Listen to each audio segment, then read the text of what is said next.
Yo, yo, yo. Welcome back to another episode of Shy Bulls Podcast. On today's episode, I want to dive into this. Could Trae Young actually be an option for the Chicago Bulls? That's very, very interesting considering all the news that's coming out about him.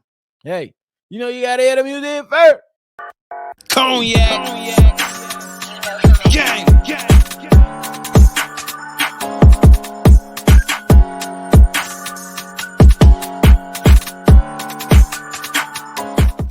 Shy Bulls Podcast with the Cognac Boys. I'm Cognac Boy Bobby holding it down on another episode of this episode for me and my co-host C-Dub. If you like what you're listening to today, hit the like button and subscribe to the channel. Now, it was just reported yesterday around the evening time that Trae Young could possibly be out the door from the Atlanta Hawks organization. We know that for the past few years, there's been a lot of tension that has been built up between Trae Young and Nate McMillan. And then we already know what happened between Trae Young and Lloyd Pierce. You know what I'm saying? The Atlanta Hawks, they now have Quinn Snyder as the head coach. We don't know how that relationship is particularly going with Trae Young. But according to Chris Haynes of Yahoo Sports, TNT guy over there as well, he pretty much saying that Trae Young could actually ask for a trade out of Atlanta as well. But then it was also reported, just a lot of reporting coming out from these sources, you know what I'm saying, that pretty much is saying that the Hawks front office has the green light from ownership to make any major changes this offseason with regard to anybody on the team. That's John Collins, DeJounte Murray, Trae Young. You know what I'm saying? So when you considering all that stuff, you really like, damn, Trae Young, all-star type of guard, spectacular guard, can definitely use the pick and roll pretty damn well, can shoot decently from the three, but we know that the man, he got a little clutch in him, you know what I'm saying? Especially what he did was he was able to go ahead and, ice trade a gang up in, Madison Square Garden against the Knicks plenty of times to where they hate the man. They call him Dirty Lollipop all the time. So we know how that go. And then him basically being the beginning of the end of Ben Simmons, because against the Atlanta Hawks, Ben Simmons really didn't want to take advantage and dunk the ball in the closing minutes of that game. And the man was able to go on and go to the Eastern Conference Finals and do his thing. Trae Young. You know what I'm saying? So if we look at that's some of the stuff that we know that's pretty good. But when the challenges come up, we have to point at, bruh, you've been in the league 5 years. You are already on your third head coach. You started out with Lloyd Pierce. You went to Nate McMillan. Now you got Quinn Snyder. So is Trae Young, in my mind, is he really a diva? Like, what's going on? Like what's going on? Because we know that some of that tension started to build between him and Nate McMillan when Trae was dealing with a shoulder injury. Nate McMillan wanted him to attend shoot around and then receive treatment. Trae Young wanted to avoid shoot around and then just receive treatment. So that was just kind of like one of the stories that was leaked out about the tension that was going between Nate McMillan and Trae Young. And then, months later, Nate McMillan is no longer there.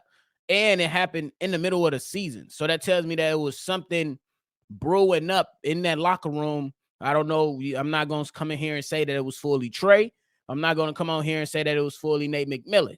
But we do know is there was some tension to the point to where you got your head coach fired. You know what I'm saying? Who I believe was a decent head coach. You know what I'm saying? That's just my personal opinion. And now you still got people out here questioning his leadership skills.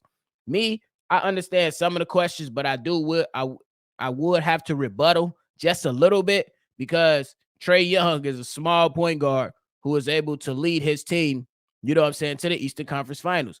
Regardless of how you felt, how they did it, or when they did it, or whatever, the fact of the matter is, dude, that's a proven fact that we can't go back on, is that he played games in the Eastern Conference Finals before. So, you know what I'm saying? Leadership might be a question that has thrown out there, but hey, it is what it is. You just gotta take it for what it is, if we being honest.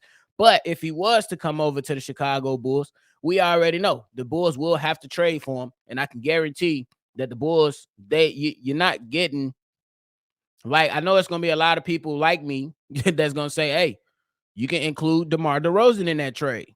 And then you'll have over there in Atlanta, DeJounte Murray paired up with DeMar DeRozan and John Collins. If you can somehow figure that out, I don't really know the specifics, but people are going to say that. But we do have to consider that DeMar DeRozan, I believe, is about to be 34 years old. So that's an aging star with the game that does not stretch the floor. And he already added on to a point guard who's okay at DeJounte Murray at shooting the three, but he doesn't shoot a high volume of it. So it's kind of gonna congest that painted area and all that stuff for how the Atlanta Hawks typically operate with the Trae Young in the lineup who can space the floor. So it's a lot different and a lot of things that you got to consider. You know what I'm saying? Because if we do want him over here, it's gonna have to result in not just DeMar DeRozan. I can guarantee the Bulls will have to depart with one of those young guys. Would that be Ayodo Sumo? Would that be Patrick Williams? You know, he's the young guy that a lot of people want because the measurements and the intangibles that he has and the flashes that somebody still believe that with the increased role you can get out of him. We believe that as well. So we got to go ahead and be, you know what I'm saying? This has, if it's gonna be an option, it has to be something that has to be well thought out. Me personally, if there was anybody I would take from the Atlanta Hawks, it would be DeJounte Murray first. I would look into DeJounte Murray first. Why? Because he's a guy with the length. He has better length. I will argue that he can play make a little bit better. And we know on the defensive side, he's much, much better defensively than a Trae Young. So if it was going to come down to who would I want, it would come down to DeJounte Murray. We know the previous injury history, but the man has been relatively healthy since the injury. So you have to consider that.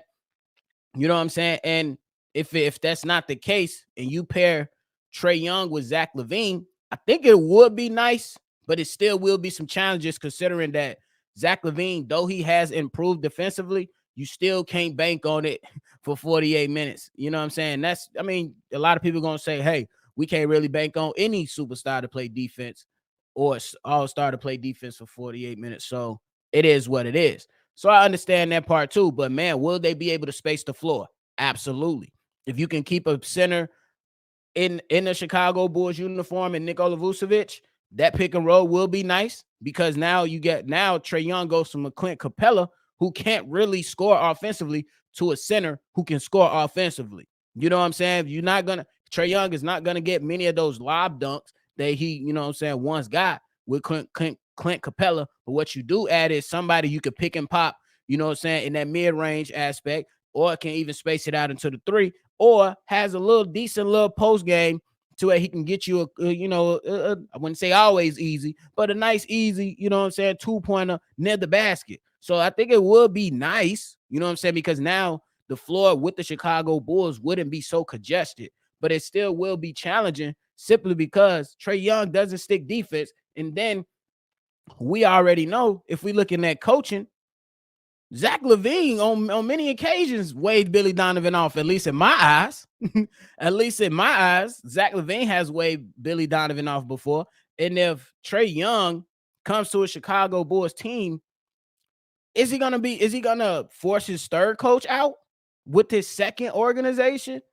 That's challenging to me. You know what I'm saying? It all sounds good, and I'll be honest with you, it does sound good, and we definitely want to improve this team.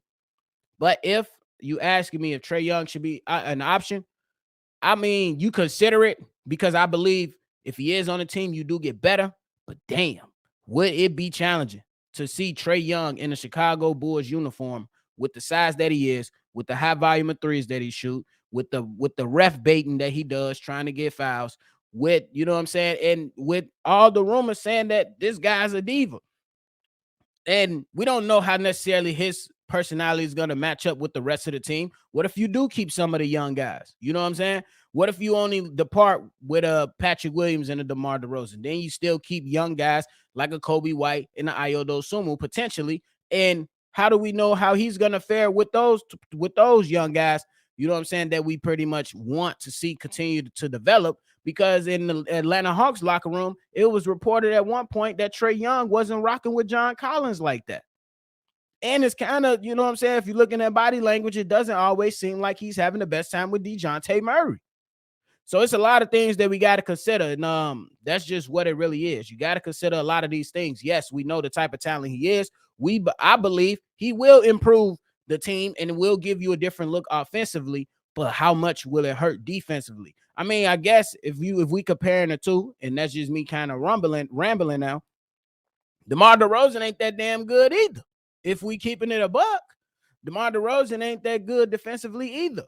So at that point, we got to sit there and take the pros with the cons, because you could say, hey, defensively, these guys kind of in the same boat with DeMar and Trae, right? And then you go to the offensive side, you be like, hey, mid-range assassin, you know what I'm saying, and DeMar DeRozan, but we know that a modernized offense has to include a three-point shot, which Trae Young offers you that, and he offers a better pick and roll player. You know what I'm saying? Which the Bulls can run. A lot of teams run the pick and roll, and now if you're running a pick and roll with Trae Young and potentially Nikola Vucevic, and you get Zach some opportunities to hit a three, your other guys to potentially to hit a three, depending on who's on the team moving forward. Hey, it might look different, and the Bulls might not be 10 seed next year. Never know. But again, if it came down to who would I want from the Atlanta Hawks, I'd rather take a look at DeJounte Murray first before we look at Trae Young. So let me know how y'all feeling about all that up in the comment box below. Later on today, we will be doing a Cognac Boy invasion. We're going to open the mics up and we're going to talk to y'all. Be prepared to give y'all takes on Trae Young, because that will be a question. Then we're going to talk a little bit about the Raptors later on today as well. Time should be 7 Eastern. It should be 7 Eastern. We will update that in the community tab and let y'all know. But hey, if y'all like what y'all heard today, hit the like button, subscribe to the channel. If you want to be a part of those mailbag episodes, go ahead and send a text message in or call it 773-242-9219. This is another episode of Shy Boys Podcast. I'm Bobby. Y'all let me know how y'all feeling. Should Trae Young be an option? I don't know, but I'm going to catch y'all on the next. Cognac.